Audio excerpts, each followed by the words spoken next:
Ang kesame o ceiling ang isa sa nagpapaganda sa ating mga bahay. Lalo na't maganda ang pagkakadisenyo nito na kung minsan ay napapalamutian na nagagandahang chandelier na nakabitin sa ating kesame. Pero ang kagandahang ito ay naglalaho dahil sa tulo ng tubig mula sa tubo na natatakpan ng kesame. Kadalasan, ang kesame ay plywood o drywall.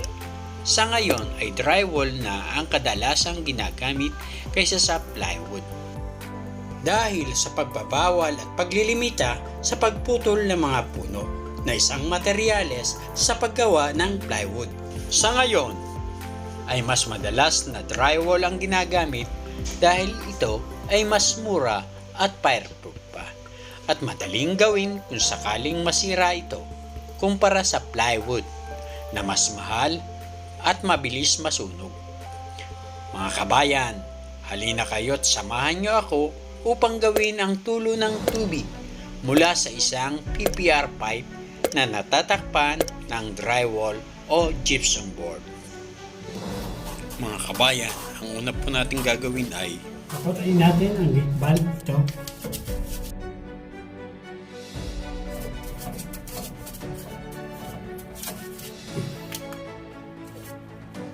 drain po natin upang maalis ang natitirang tubig sa tubo.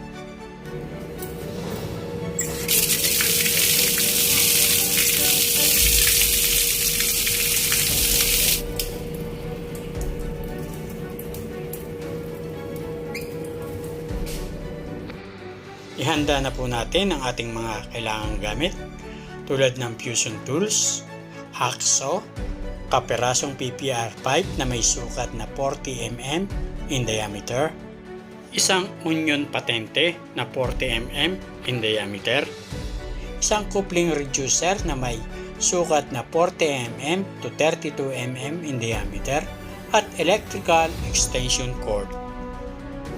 Yan po ang ating gagawin, yung tulong yan. Puputulin po natin ito. Dito po.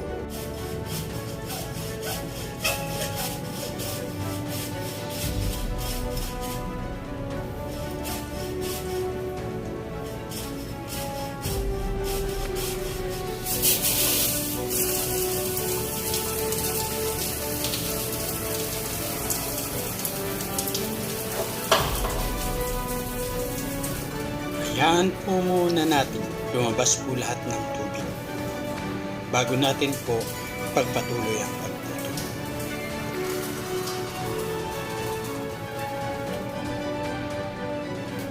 Mga kabayan, pagpatuloy na po natin ang pagputol sa PPR pipe.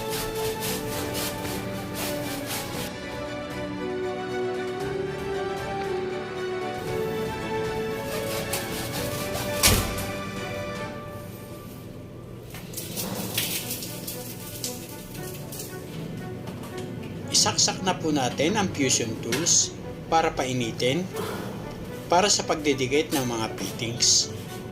Ilagay po natin sa isang lugar na ligtas upang di tayo mapasok kapag kinuha po natin ang fusion tools. Iwalay po natin ito.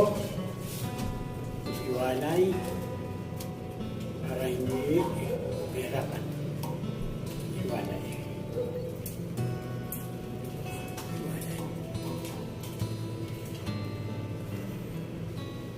Ang una po natin ikakabit ay ang union patente. Pagkakabit natin. Mag-ingat po tayo sa pagkuha ng fusion tools dahil ito po ay mainit.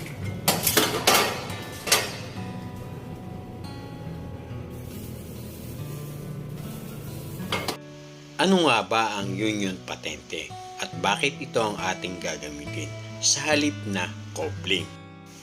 Ito ay ginagamit kapag ang tubo na iyong pagdudugtungin ay hindi mo na nagagalaw ng patras at pabante at tanging sa magkabilang panig na lamang ito nagagalaw pakaliwa at pakanan.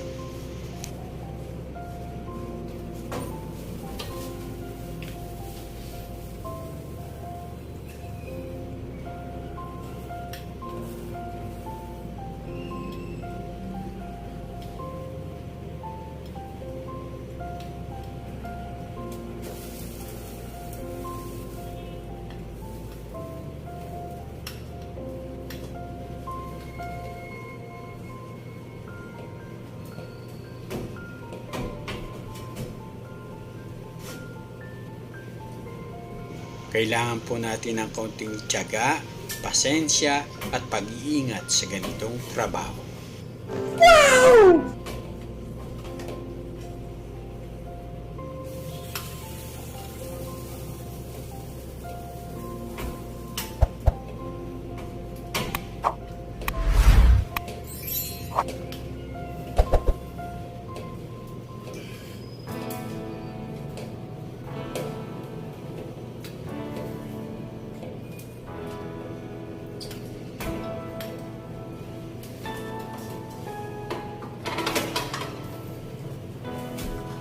Pag nakuha nyo na po ang tamang init at haba ng tubo na ipapasok nyo sa onion patente, ay agad nyo po itong ilagay. Yan nyo po ng pwersang padiin upang maglapat ng gusto ang onion patente at ang tubo na inyong pinagdudugtong.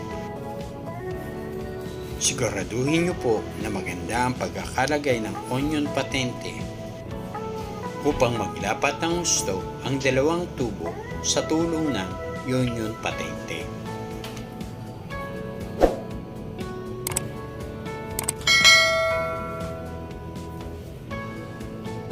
Ngayon po ay sukatin naman po natin ang kabilang tubo na ating puputulan.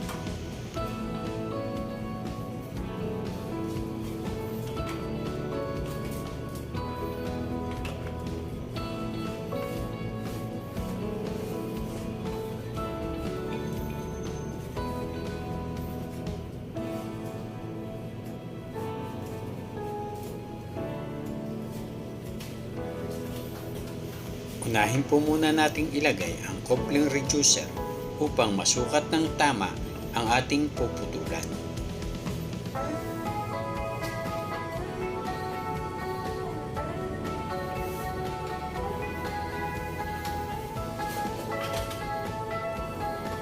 Dito na po natin assemblein ang ating pandugtong na ikakabit natin sa tubo upang hindi tayo mahirapan sa itaas.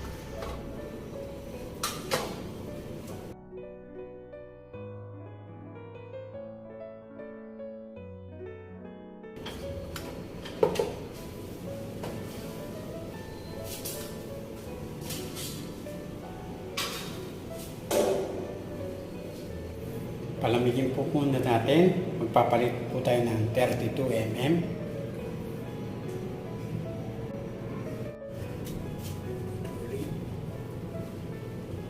Putulin natin dito.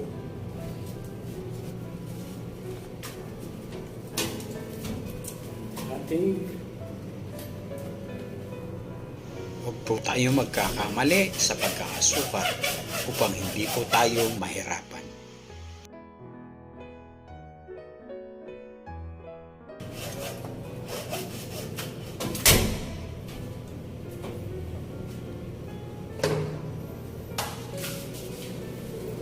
Papalitan natin ang 32 size 30. Ito, size 32. Ito ang ating ipapalit.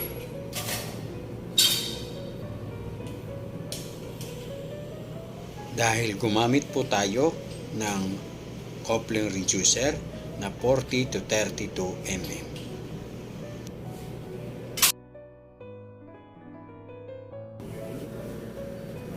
Pwede na. Painitin natin. Pinapainit natin. A few moments later. Mainit na, gamitin na po natin.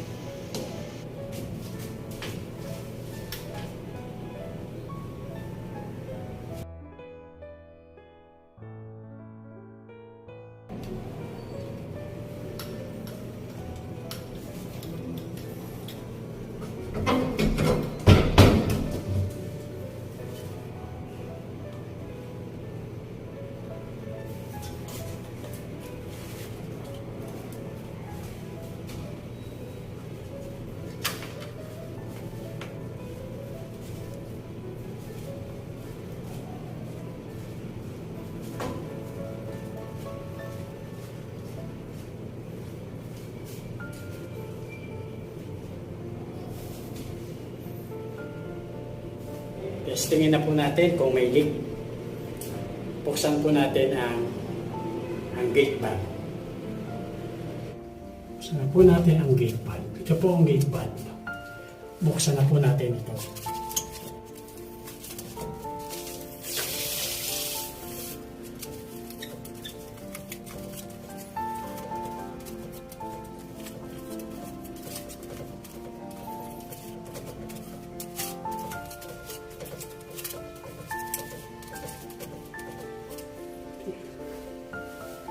So po, tingnan po natin doon kung may leak. I-scan po natin, kulang pa po sa leak. Dapat po, nakalagay po ito ng maayos. Yung hawak ko po, yun po ang seal ng Union Patente na dapat maayos na mailagay. Gumamit po tayo ng dalawang pipe wrench para higpitan, pero alalay lang po ang paghihigpit.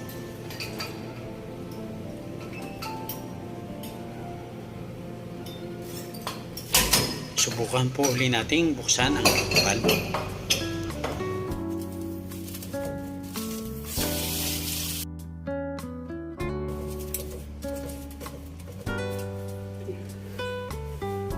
So po, tingnan po natin doon kung may leak.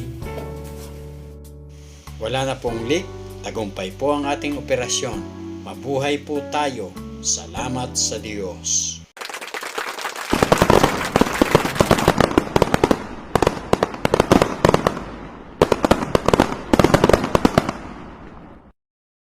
Sana po ay nakapag-ambag na naman po ako ng kaunting karunungan base sa aking karanasan bilang isang hotel maintenance.